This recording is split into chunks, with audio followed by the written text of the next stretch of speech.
Revista Espírita. Primeiro ano 1858.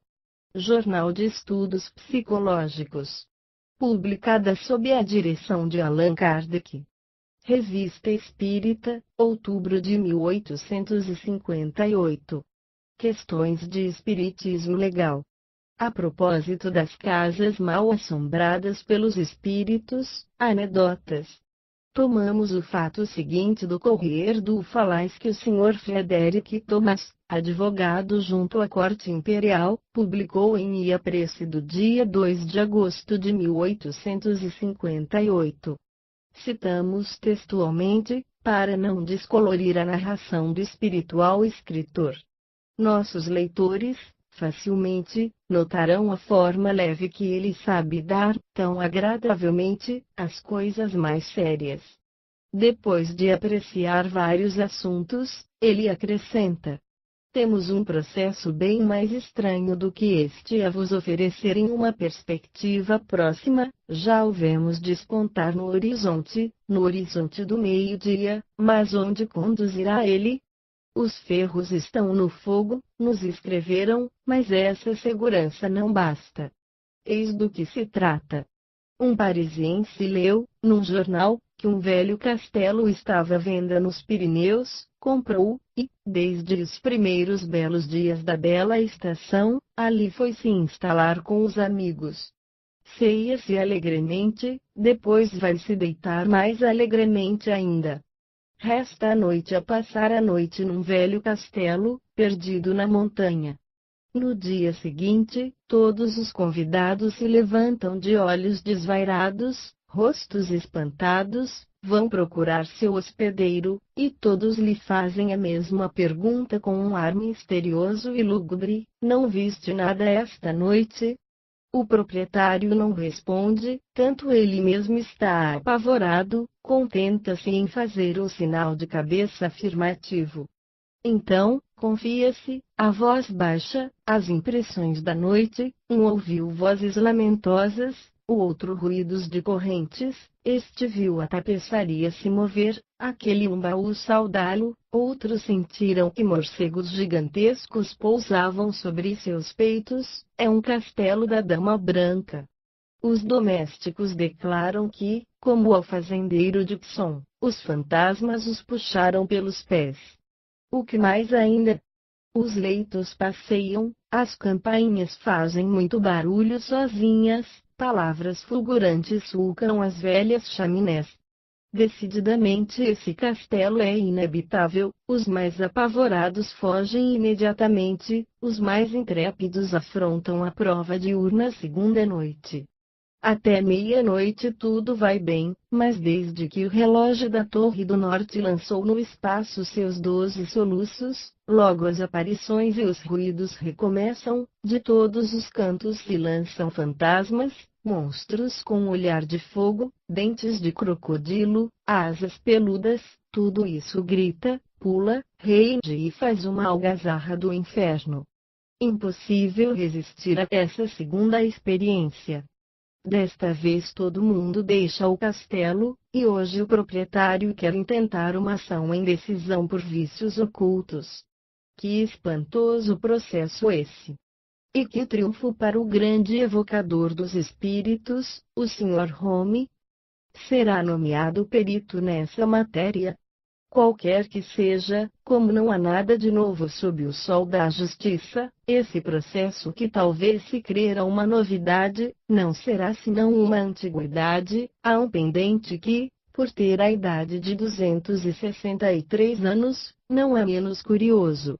Pois, no ano da graça de 1595, diante do senescal da Guiana, um locatário, de nome Jean Latapie, demanda contra seu proprietário, Robert de Vigny.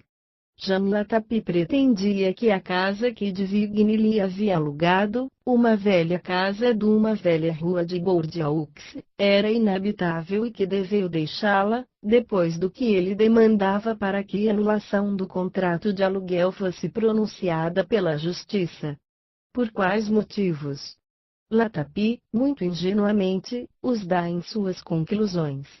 porque ele havia encontrado essa casa infestada por espíritos que ora se apresentavam sob a forma de crianças, ora sob outras formas terríveis e apavorantes, os quais oprimiam e inquietavam as pessoas, deslocavam os móveis, produziam ruídos e algazarras por todos os cantos e, com força e violência, lançavam das camas aqueles que nelas repousavam. O proprietário de Vigny se opunha, muito energicamente, contra a anulação do contrato. Desacreditais injustamente minha casa, dizia Latapi, provavelmente, não tendes senão o que mereceis, e longe de me fazer censura, deveríeis, ao contrário, agradecer-me, porque vos faço ganhar o paraíso.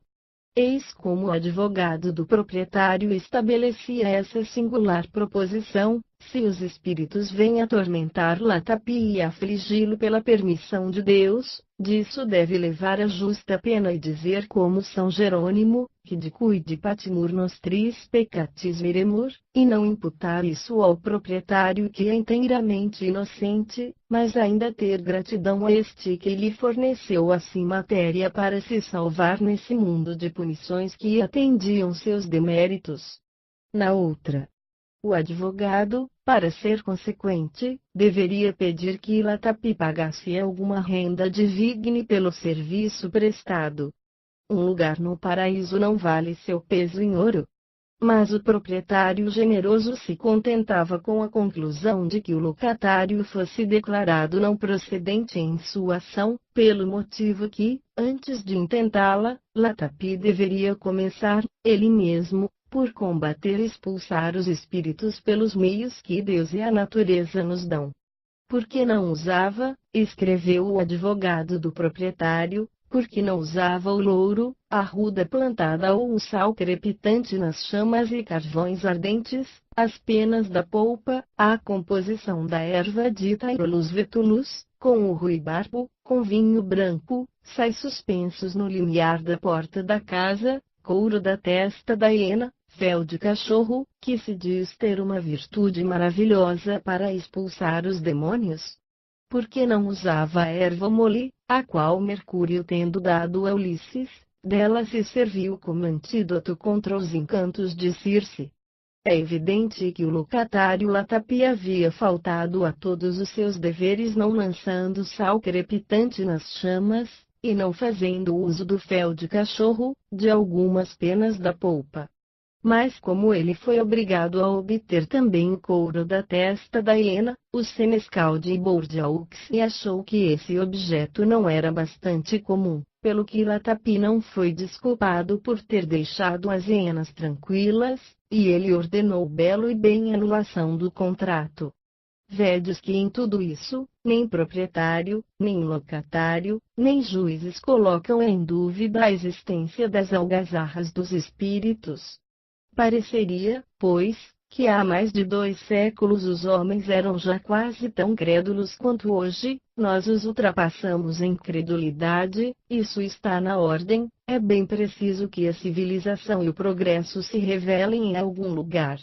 Essa questão, do ponto de vista legal, e a abstração feita dos acessórios com os quais o narrador a ornou, não deixa de ter seu lado embaraçante, porque a lei não previu o caso em que espíritos barulhentos tornam uma casa inabitável. Está aí um vício redibitório. Em nossa opinião há pró e contra, isso depende das circunstâncias.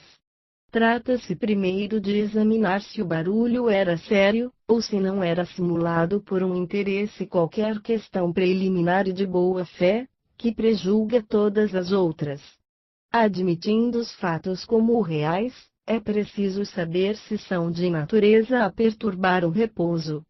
Se passavam, por exemplo, coisas como em Bergzabern, é evidente que a posição não seria sustentável. Início da nota da editora. Ver os números de maio, junho e julho da Revista Espírita. Fim da nota da editora. O pai Sanger suportou isso porque estava nele e porque não pôde fazer de outro modo, mas um estranho não se acomodaria, de modo algum, numa habitação que ouvisse constantemente ruídos ensurdecedores, onde os móveis são empurrados e tombados, onde as portas e as janelas se abrem e se fecham desprovidas de bom senso, onde os objetos vos são atirados à cabeça por mãos invisíveis, etc. Parece-nos que, em semelhante ocorrência, incontestavelmente, há lugar para a reclamação, e que em boa justiça, uma tal compra não poderia ser validada, se o fato havia sido dissimulado. Assim, em tese geral, o processo de 1595 nos parece ter sido bem julgado, mas é uma questão subsidiária a esclarecer, e só a ciência espírita poderia levantá-la e resolvê-la. Sabemos que as manifestações espontâneas dos espíritos podem ocorrer sem objetivo determinado, e sem estarem dirigidas contra tal ou tal indivíduo, que há, efetivamente, lugares assombrados pelos espíritos barulhentos que parecem ali elegerem domicílio, e contra os quais todas as conjurações usadas fracassaram.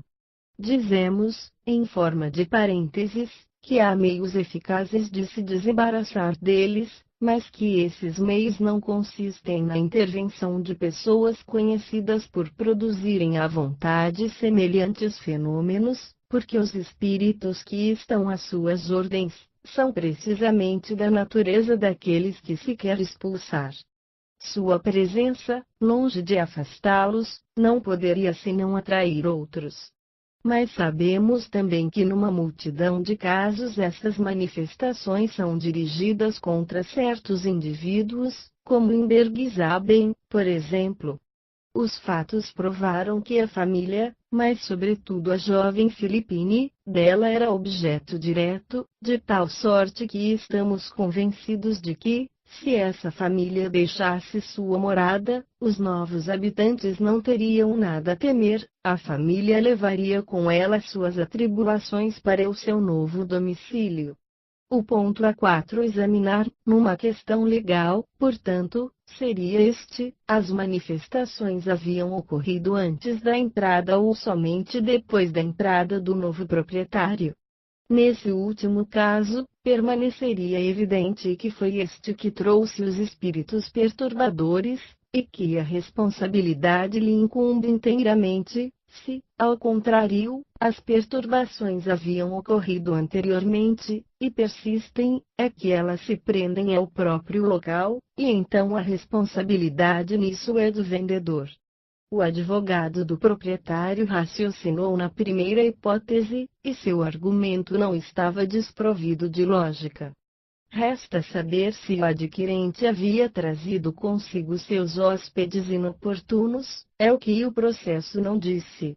Quanto ao processo atualmente pendente, cremos que o meio de proporcionar boa justiça seria de fazer as constatações das quais acabamos de falar. Se elas conduzem à prova da anterioridade das manifestações, e se o fato foi dissimulado pelo vendedor, o caso é daquele de todo o adquirente enganado sobre a qualidade da coisa vendida. Ora, manter a compra em semelhante ocorrência, será talvez arruinar o adquirente pela depreciação do imóvel, seria pelo menos causar-lhe um prejuízo notável, constrangendo-o a guardar uma coisa da qual não pode fazer uso, como de um cavalo cego, que se lhe houvesse vendido por um bom cavalo. Qualquer que seja, o julgamento ao interpor-se deve ter consequências graves, que a compra seja anulada, que seja mantida por falta de provas suficientes, é igualmente reconhecer os fatos das manifestações. Repelir a demanda do adquirente como fundada numa ideia ridícula, é se expor a receber, cedo ou tarde, um desmentido da experiência, como, em tantas outras vezes, receberam os homens esclarecidos que muitos se apressaram em negar as coisas que não compreendiam. Se podemos censurar, aos nossos pais, de haverem pecado por muita credulidade, nossos descendentes nos censurarão, sem dúvida de termos pecado pelo excesso contrário. À espera disso, eis o que acaba de se passar sob os nossos olhos, e do que nós mesmos constatamos em realidade, citamos a crônica de La Patrie, do dia 4 de setembro de 1858.